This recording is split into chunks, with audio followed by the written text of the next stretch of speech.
Setelah melihat Pak pelantikan, lalu akhirnya keluar nama-nama siapa saja yang akan mengisi jajaran kabinet Merah Putih dan juga siapa yang akan menjadi pemimpin lembaga-lembaga. Nah, Anda sebagai pengusaha di bidang tambang, bagaimana tanggapan Anda?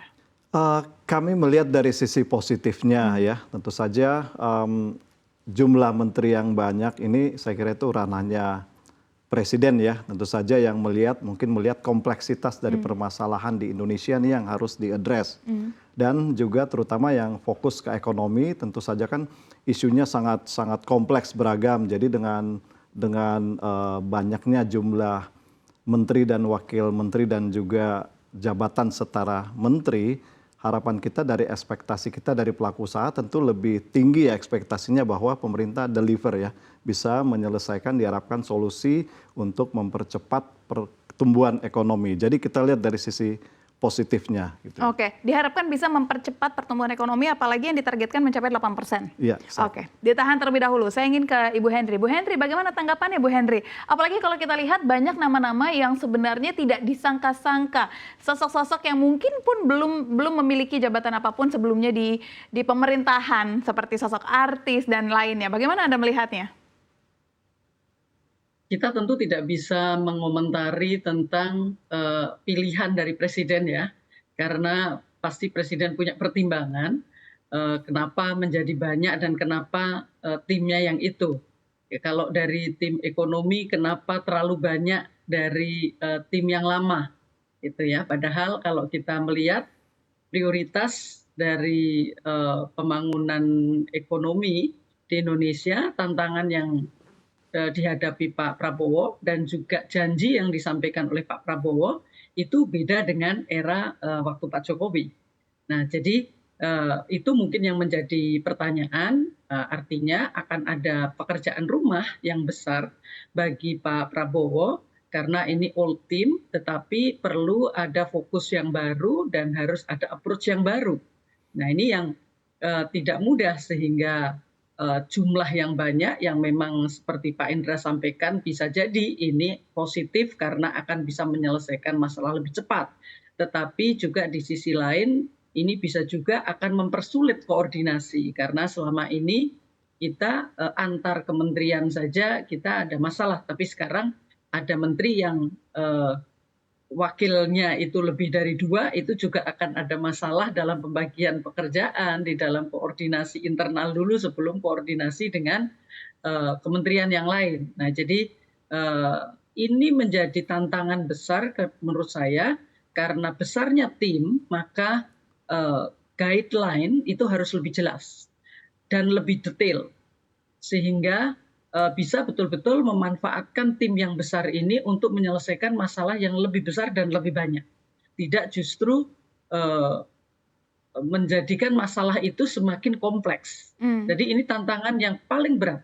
Jadi kalau semestinya banyak komentar juga ya media barat terutama mengatakan Pak Prabowo mungkin akan mengelola kebijakan kerjasama ekonomi global itu lebih maju dibanding Pak Jokowi. Tapi menurut saya karena yang kita hadapi sekarang ini adalah domestik ekonomi, semestinya Pak Prabowo bisa fokus kepada ekonomi domestik, ya, yang karena kalau ekonomi Indonesia itu sebenarnya 70% bergantung pada domestik, itu yang menjadi PR utamanya dengan memanfaatkan seluruh tim yang sekarang ini sudah dimiliki, Mbak So. Saya ingin kembali lagi ke Pak Hendra.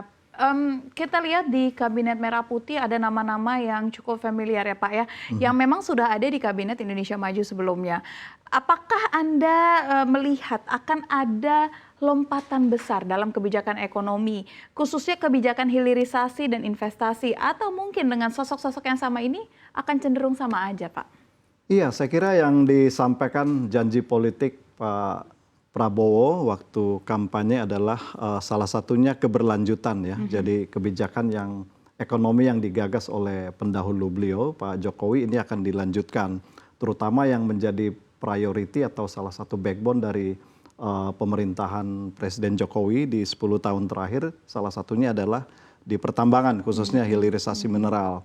Sehingga dengan komposisi kabinet ini, sepertinya Pak Prabowo ingin menegaskan komitmen beliau untuk melanjutkan ya program hilirisasi yang sudah terbukti positif ya. Tentunya dengan masih banyak pekerjaan rumah yang harus dibenahi, tapi ini akan menjadi salah satu prioritas utama Kabinet Merah Putih Presiden Prabowo. Jadi nama-nama yang sudah ada yang sebelumnya ini tentu mereka memiliki pengalaman ya. Kalau kita lihat di beberapa pos kementerian atau badan yang di kabinet sekarang, ini sebagian yang terkait ya, yang ada nanti hubungannya dengan pertambangan dan hilirisasi, ini nama-nama yang lama ya. Ada Pak Rosan, Pak Bahlil, juga Pak Agus di Kementerian Perindustrian, dan juga Kemenko Perekonomian Pak Erlangga. Ini nama-nama yang sudah familiar dan sehingga harapannya mereka akan bekerja lebih cepat ya, bekerja lebih cepat untuk menuntaskan atau bahkan mengembangkan apa yang masih kurang di hilirisasi. Nah,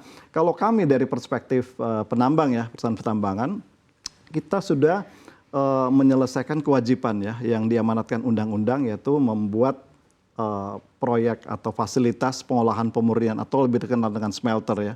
Bahkan udah berapa yang diresmikan terakhir, dan ini menciptakan nilai tambah. Namun yang masih perlu dibenahi yang akan jadi PR dalam kabinet berikutnya adalah bagaimana mengembangkan industri domestik hilir yang akan menyerap produk-produk hasil pengolahan pemurnian tadi. Nah, ini yang nilai tambahnya akan lebih besar di domestiknya. Nah, harapannya dengan komposisi kabinet yang besar dan juga nama-nama yang sudah lama, yang udah familiar dengan kebijakan, harapannya yang PR besar tadi ini bisa terselesaikan di periode.